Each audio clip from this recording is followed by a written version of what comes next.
Okay, we're doing this book, An Open Heart by the Dalai Lama.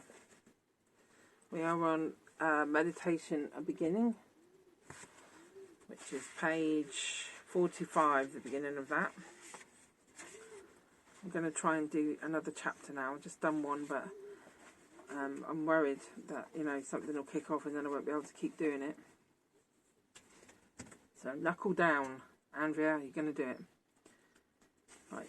In this chapter, we explore the teachings for changing our mind from habitual ways to more virtuous ones. There are two methods of meditating that are to be used in our practice.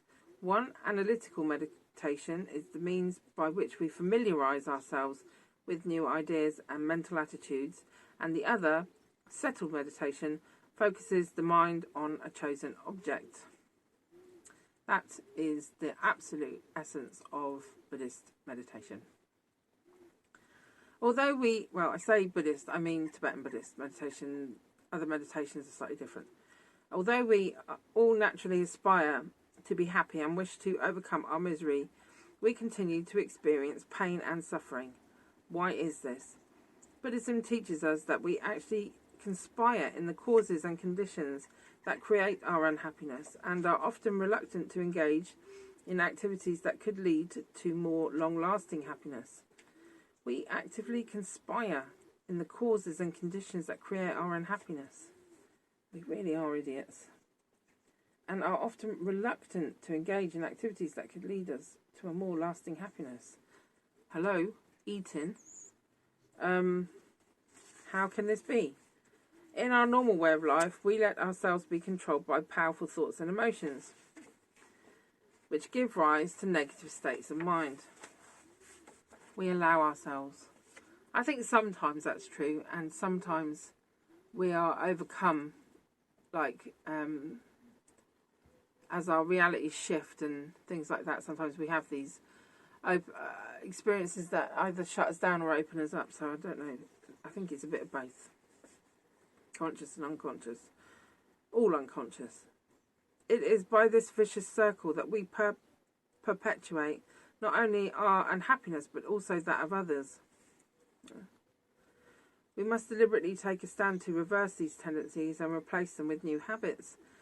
Like a freshly grafted branch on an old tree that will eventually absorb the life of that tree and create a new one. We must nurture new inclinations by deliberately cultivating virtuous practices. This is the true meaning and object of the practice of meditation. I really like meditation. That's one of the biggest was grieving for being a nun when I stopped being a nun. But what I was also grieving for was being able to live the lifestyle that gave me permission to meditate and learn meditation, and the potential to be able to learn meditation.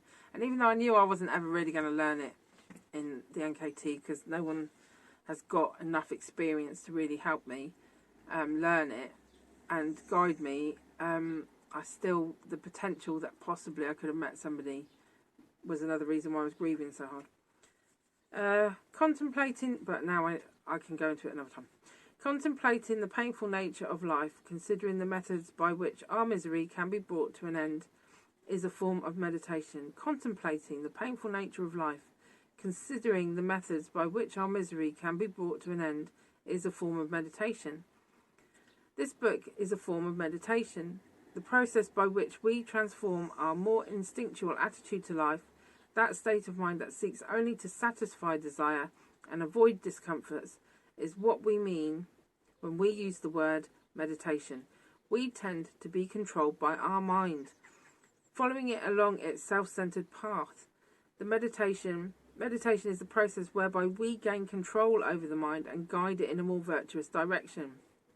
Again, virtuous, beneficial, interchangeable.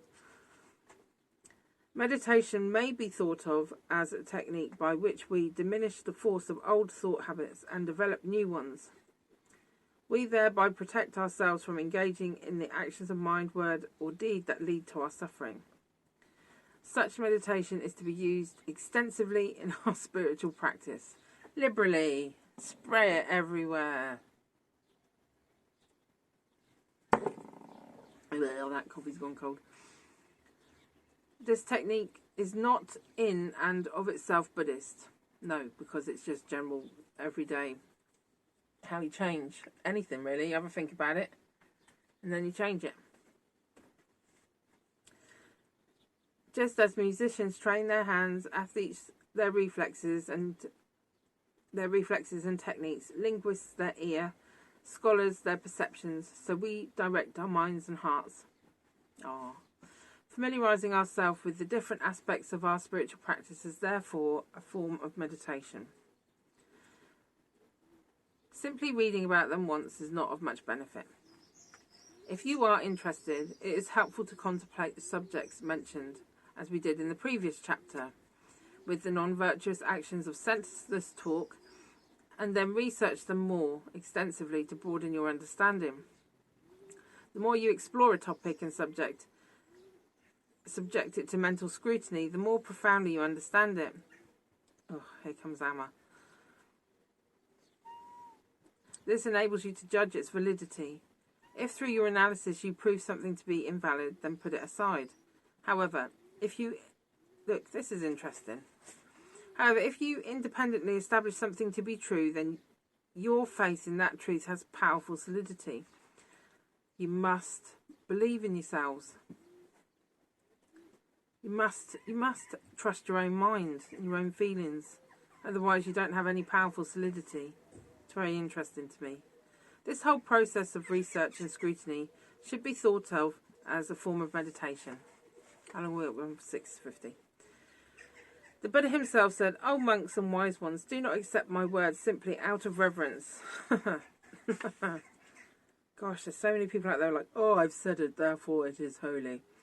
You should subject them to critical analysis. Oh, what? And question and ask questions, and accept them on the basis of your own understanding. Like children, let them talk, let them ask questions. Same as Dharma practitioners. This remarkable statement has many implications. It really does. I could go on all day about this. It is clear that the Buddha is telling us that when we read a text, we should rely not merely on the fame of the author, but rather on the content. And when grappling with the content, we should rely on the subject matter and the meaning rather than on the literary style. Well, let's hope everyone's doing that with my stuff, because my literary style is unconventional.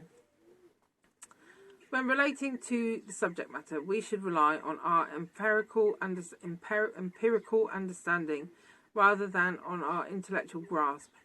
In other words, we must ultimately develop more than a mere academic knowledge of the Dharma. Pardon me.